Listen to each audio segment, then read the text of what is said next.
त्याला काही दिलं असतं तर गुंतवणूकदारांना थोडंसं आणि मार्केटला पण दिलासादायक झालं, पण त्यांनी एसटीटी वाढवलं, पण दोन्ही गेमवर काहीच नाही कमी केलं, लॉंग टर्म नाही शॉर्ट टर्म कॅपिटल गेम.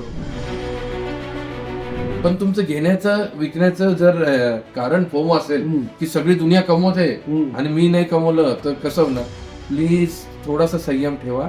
फोमोच्या नादी लागून असे गुंतवणुकीचे निर्णय होत नाही. They are connecting all this metro cities. त्याच्याने ते जे इन्फ्राचं जाळं अजून मजबूत होईल. त्याच्याने नक्की कोणत्याही देशाची इकॉनॉमी जर चांगली व्हायची असेल तर त्याचा इन्फ्रास्ट्रक्चर एक नंबर असेल.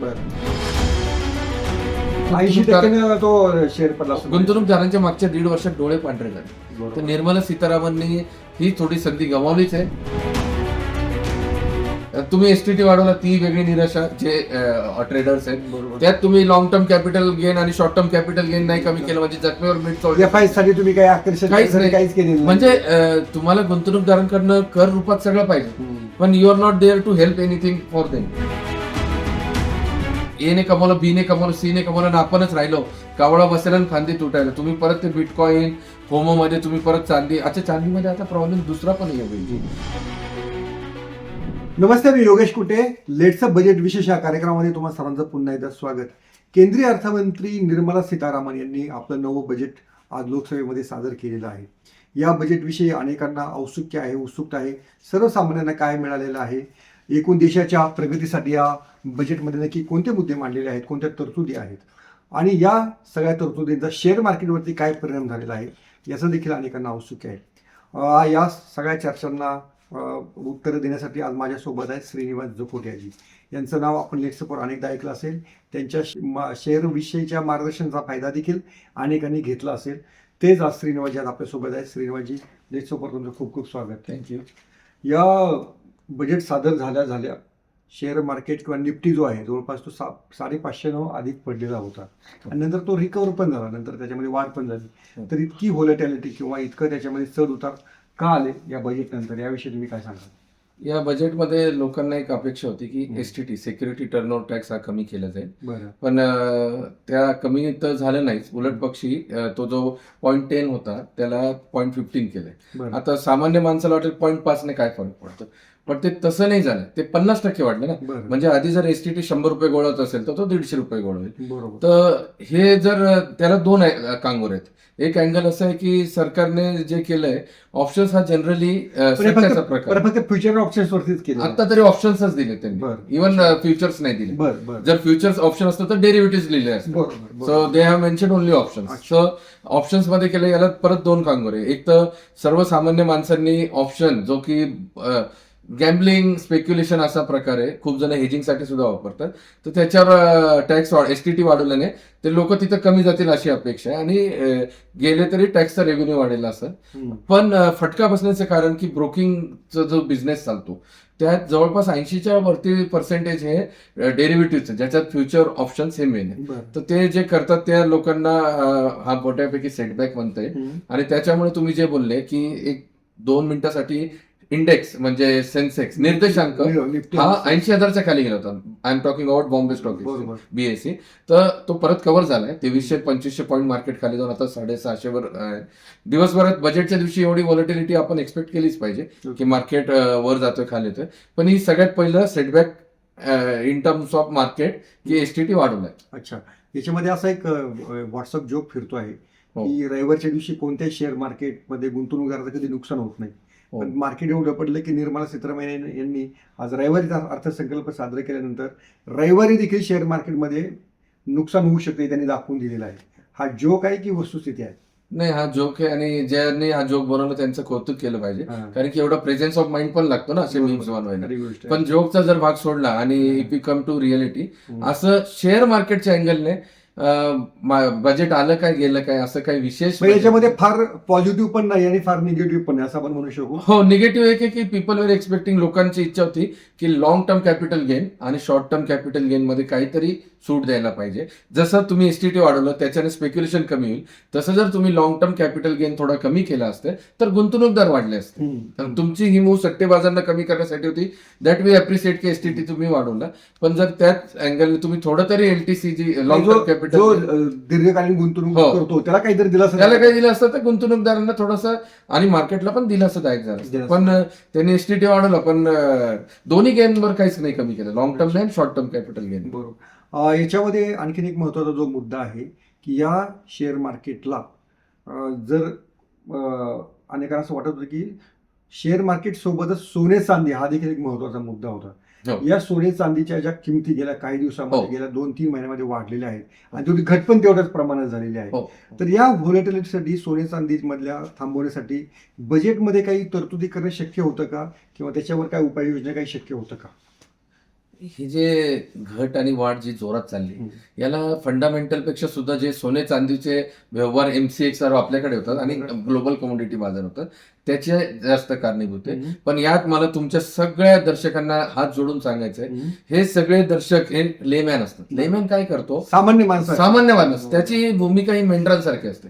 तो एक जण करायला लागला ना, अरे मी सोन्यात कमवले, तर तो बघत आला, अरे 70चं 1 लाख झालं, 1चं 1.25 झालं, घेतलं नाही, तो 81 बसतो. याला सध्या एक चांगली जेन झी कन्सेप्ट वापरतात, FOMO, fear of missing out. ही फोमोला तुम्ही टाळा. फिअर ऑफ मिसिंग आउट, फोमोच्या नादात तुम्ही स्वतःचं मोठं आर्थिक नुकसान करून घ्याल. जर तुम्ही एक महिनाभराचा जरी सोन्याचा चांदीचा विशेष करून आढावा बघितला, चांदी 1.5 लाख 2 लाख अक्षरशः 4 लाख पण क्रॉस केली होती. तर लोकांना फोमो मध्ये काढतात 4 लाख झाली 6 लाखच होणार.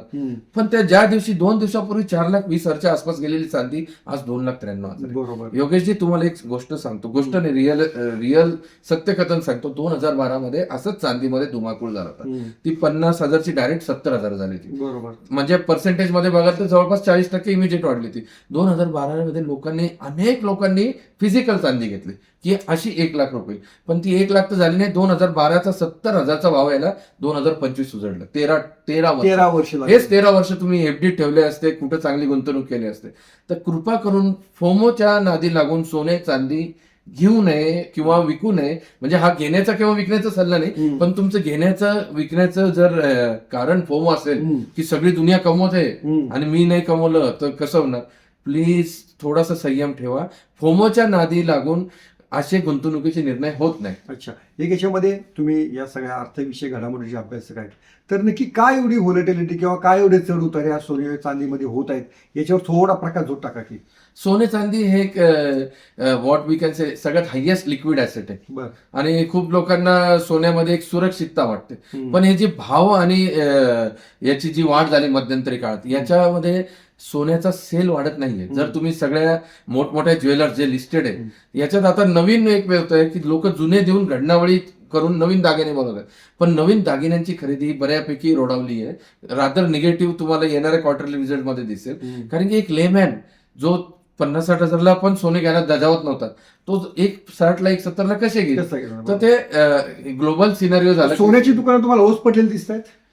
हो, बऱ्यापैकी त्यांच्या रिझल्टमध्ये रिफ्लेक्ट होईल. ओस नाही पडली अगदी, पण लोक जसं मी बोललो की 1.70ला आणि 1.60ला 1 तोळं घेण्यापेक्षा आपले जे जुने दागिने त्याला चेंज करून नवीन घडणावळीचे पैसे देऊन, आणि घडणावळीवर ऑफर असतात, तर नवीन दागिन्याची विक्री रोडावलेली तुम्हाला या रिझल्टमध्ये दिसेल. याचं सगळ्यात बेस्ट उदाहरण एक मी तुम्हाला काही शेअर करतो.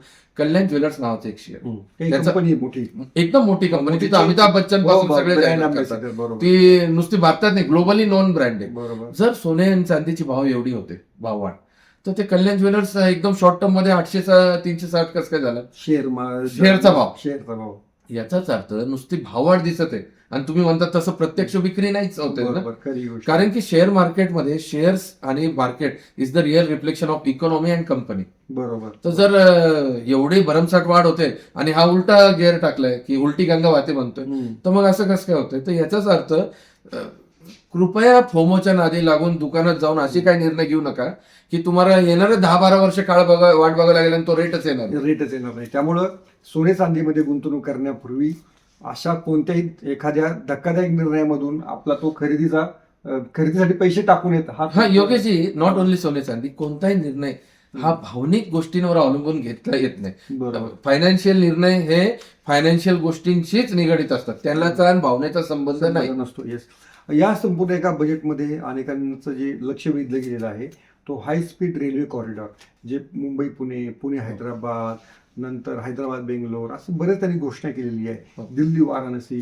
तर हाय स्पीड रेल्वे कॉरिडॉर नक्की काय आहे आणि त्याला काय परिणाम होऊ शकतो? आता त्यांनी 7 हायस्पीड रेल्वे कॉरिडॉर घोषित केले. हायस्पीड रेल्वे इज, आपण असं म्हणूयात, synonym of bullet train, Indian अवतार बुलेट ट्रेनचा. याच्याने काय होईल योगेशजी, आज जे सिटी ज्या ते कव्हर करतात, बँगलोर, हैदराबाद, तिथे सिलिगुडी, वाराणसी, दिल्ली आणि सगळ्यात मेन आपल्या महाराष्ट्रातल्या पुणे, मुंबई. तर they are connecting all this metro cities. त्याच्याने ते जे इन्फ्राचं जाळं अजून मजबूत होईल. त्याच्याने नक्की कोणत्याही देशाची इकॉनॉमी जर चांगली व्हायची असेल तर त्याचा इन्फ्रास्ट्रक्चर एक नंबर असलं.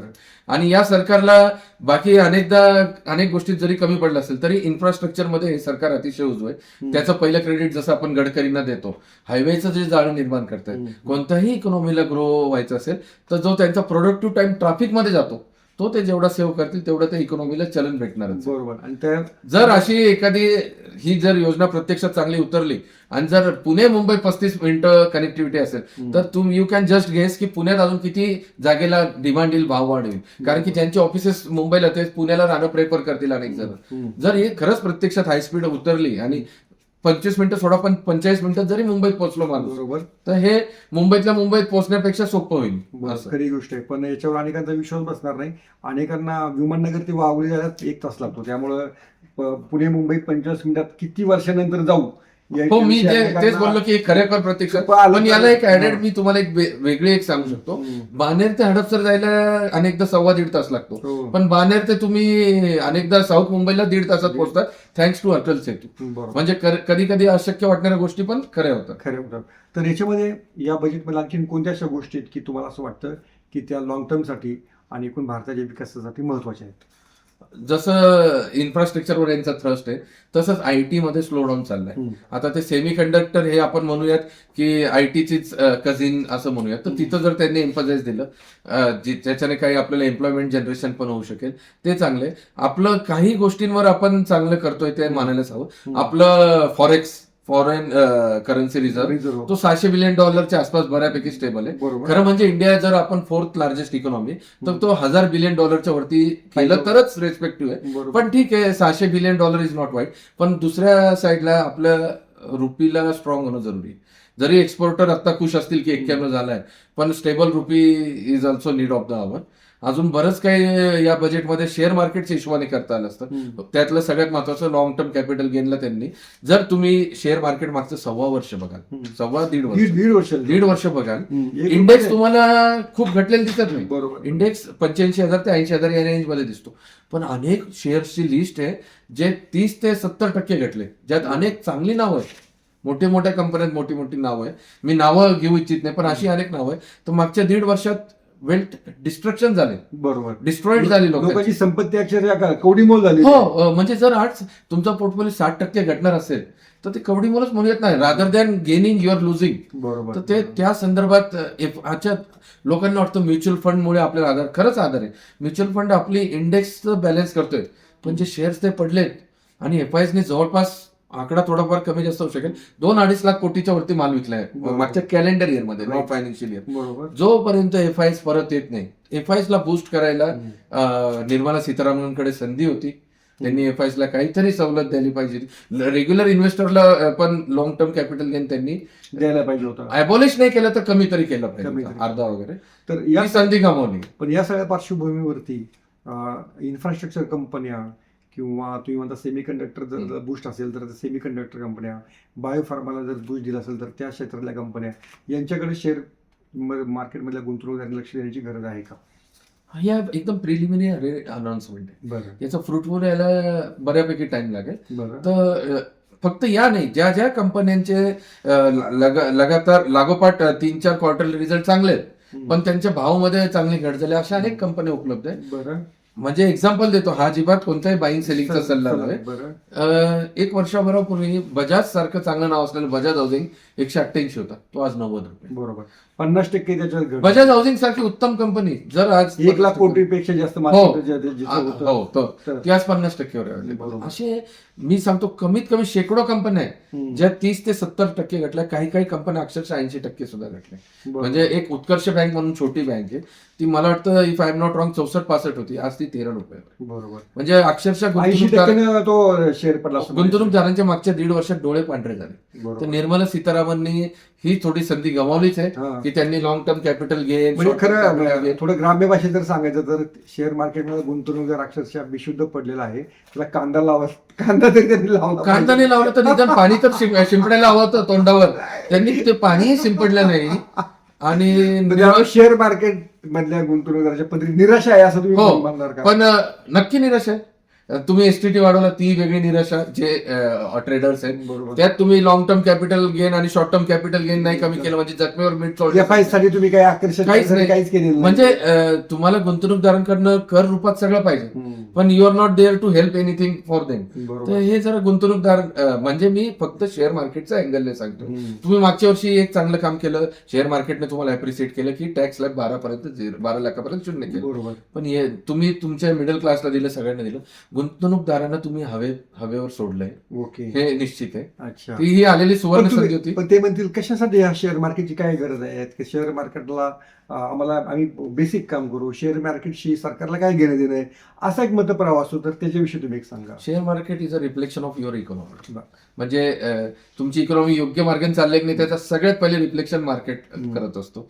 आणि त्या मार्केटवर तुम्ही फक्त काही 8% लोक गुंतवतात ते नाही, इनडायरेक्ट अँड डायरेक्ट पूर्ण इकॉनॉमीचा डॉलर त्याच्यावर अवलंबून आहे. हे काय फक्त 8% लोकांसाठी नसतो. आज जर गव्हर्नमेंट कंपनीचे व्हॅल्युएशन घटले, उद्या तुम्हाला डायव्हर्सिफिकेशन करणं आहे, तर गव्हर्नमेंटला कमी डिसइन्व्हेस्टमेंट जे आपण म्हणतो त्याच्यात तुम्हाला कमी पैसा हातात येणार आहे. तर शेअर मार्केट हा फक्त 8% जे गुंतवणूकदार आहे त्यांच्यासाठी नव्हे, हा पूर्ण इकॉनॉमीशी रिलेटेड विषय आहे. त्यामुळे तितक्या तो गांभीर्याने घ्यायला पाहिजे. हो. तर याच्यामध्ये तुम्हाला आणखीन काही वाटतं का की ज्या आपल्या रुपी स्टेबल करण्यासाठी ज्या संधी होत्या त्या पण गमावल्या गेल्या? रुपी आता आपण एक ग्लोबल इकॉनॉमी आहे, बरोबर. त्यामुळे जे जसं डॉलरशी रिलेटेड बाकीच्या आपल्या भारतात काय आहे, सगळ्या याला राजकीय अँगल दिला जातो. तुम्ही जर परत साऊथ ईस्ट एशियाचं करन्सी बघितलं, बऱ्यापैकी सगळ्या डिप्रिशिएट झाले. It's not only rupee. म्हणजे जर फक्त आपण we can not compare with Bangladesh आणि श्रीलंका, पण त्यांच्या तर खूपच घटल्या आणि बाकीच्या पण घटल्या. पण हे घट it is out of government control, की दरवेळेस आरबीआय इंटरव्हेन नाही करू शकत की आरबीआय आली 90च्या वरती गेले म्हणून खूप डॉलर खरेदी केली, डॉलर विकले, तसं होऊ शकत नाही. पण नॉट ओनली रुपी, पण बाकी अनेक ठिकाणी आदरणीय अर्थमंत्री बरं काही मार्केटसाठी करू शकले असतात. तुमच्या या सगळ्या याच्यात असं येतं की सोने चांदीमध्ये गुंतवणूक करायची नाहीये, शेअर मार्केट गुंतवणूक करण्यासारखं राहिलेलं नाहीये. मग सर्वसामान्य माणसांना नक्की करायचं तर काय, आपला पैसा कुठे लावायचा? नाही, मी त्याला थोडं रेक्टिफाय करतो. मी म्हटलंय की सोन्या चांदीत फोमो फॅक्टर घेऊन तुम्ही गुंतवणुकीला जाऊ नका. शेअर मार्केटचं म्हणाल तर लॉंग टर्म साठी खूप चांगले अभ्यास करून जर तुम्ही स्टॉक शोधले तर ही एकदम सुवर्ण संधी. जसं मी तुम्हाला आज एक एक्झाम्पल दिलं, शेअरचं 50% घटले, असे जे शेअर 60-70% घटले पण त्यांचे क्वार्टरली निकाल खूप चांगले, अशा शेअरमध्ये सुवर्ण संधी. आणि फोमोचं अजून एक उदाहरण देतो, बिटकॉइन. खूप जणांना बिटकॉइन माहिती, खूप जण बिटकॉइन करतात, त्याच्यात पण आता बऱ्यापैकी घट झाली आहे. आणि खूप लोकांना वाटतं अरे मी तर $100 पाहिलं तर $200 पाहिला, आज $82,000 आहे. प्लीज कोणताही निर्णय समजून घ्या. मी तुम्हाला परत सगळ्या दर्शकांना एकच विनंती आहे, ए ने कमवलं, बी ने कमवलं, सी ने कमवलं, ना आपणच राहिलो, कावळा बसेल आणि फांदी तुटायला. तुम्ही परत ते बिटकॉइन फोमो मध्ये तुम्ही परत चांदी. अच्छा, चांदीमध्ये आता प्रॉब्लेम दुसरा पण आहे. हे 3 दिवसात अशी व्होलॅटिलिटी होते ना, जे लोक नसतात ना ते पण काय करतात, ते वायदे बाजारमध्ये जातात, ते शॉर्ट करायला बघतात. शॉर्ट जरी करायला गेले तुम्ही आणि परत 50,000 वाढले तर तुमचा तिथेही स्टॉप लॉस होतो. बरोबर. त्यामुळे कृपया वायदे बाजार, कमोडिटी याच्यात काही करताना जरा जपून करा. हा एक महत्वाचा सल्ला आहे. पण जाता जाता तुम्ही नेहमी आले की आमच्या काही प्रेक्षकांना, श्रोत्यांना शेअर सुचवत असतात, तर ती तुम्हाला आता वेळ आली आहे का शेअर सुचवायची, असं वाटतं का? मी शेअरचे नाव आम्ही सेबीच्या रिस्ट्रिक्शनमुळे काहीच देत नाही, पण आम्ही आमच्या क्लायंटला सांगतोय, जे परत आता सांगतो, की ज्यांचे लागोपाठ निकाल चांगले आणि जे सगळ्यात मोठा कॉर्पोरेट गव्हर्नन्स द्यायचं चांगलं, म्हणजे याची प्रमोटरची पेडिग्री खूप उच्च आहे, अशा चांगल्या दर्जाच्या कंपनीचे शेअर्सची तुम्ही यादी बनवा, प्रत्येक फॉलमध्ये घ्या. आणि तुम्हाला जर सगळ्यात डायरेक्ट शेअर मार्केटची रिस्क पेलावत नसेल, की 60% 70% फॉल बघून तुम्ही धजावत नसाल, तर तुमच्यासाठी सगळ्यात चांगला ऑप्शन आहे म्युच्युअल फंड. म्युच्युअल फंडचे रिटर्न शेअर्स पेक्षा कमी असतील पण एफडी पेक्षा जास्त असतील लॉंग टर्म मध्ये, आणि रिस्क पण शेअर मार्केट पेक्षा कमी आणि एफडी पेक्षा जास्त. फायनान्सचा आणि इकॉनॉमिक्सचा एक युनिव्हर्सल रूल आहे, that is applicable everywhere. Higher the risk higher the return. त्या अनुषंगाने तुमची गुंतवणूक ठरवा की तुमची रिस्क घ्यायची कॅपॅसिटी किती आहे, तुमचं किती आहे त्यानुसार रिस्क कॅपॅसिटी वर डिपेंड होतो. यस. तर धन्यवाद श्रीनिवासजी, अतिशय मोलाचं आणि योग्य मार्गदर्शन तुम्ही आमच्या सर्व प्रेक्षकांना केलं. आणि श्रीनिवासजींच्या या सगळ्या मुलाखतीविषयी तुम्हाला काही प्रश्न असतील तर नक्की विचारा. पुढच्या मुलाखतीमध्ये आपण ते कव्हर करण्याचा प्रयत्न करू. थँक्यू. सोशल मीडियाच्या भाऊ गर्दीत विश्वासार्हतेने चकाकणारे नाव म्हणजे लेट्सअप मराठी. सगळ्यांना, सगळ्या नागरिकांना ती स्पीच, ती लेट्सअप वरील मुलाखती म्हणजे विचारांचा खजिना. त्यानंतरच्या निवडणुकीमध्ये मला सोडून गेले. बातम्या केवळ वस्तुस्थिती सांगणाऱ्या, नो प्रोपोगंडा, फक्त जनतेचा अजेंडा. क्योंकि आने वाला कल जाने वाला है, जाने वाला कल आने वाला है. राजकारण, मनोरंजन असो की क्रीडा क्षेत्र, महाराष्ट्राची स्पंदने संवेदनशीलतेने टिपणारे माध्यम म्हणजे लेट्सअप मराठी. जगासोबत एक पाऊल पुढे राहण्यासाठी लेट्सअपचे ऍप, सोशल मीडिया आणि वेबसाईट सोबत कनेक्टेड रहा.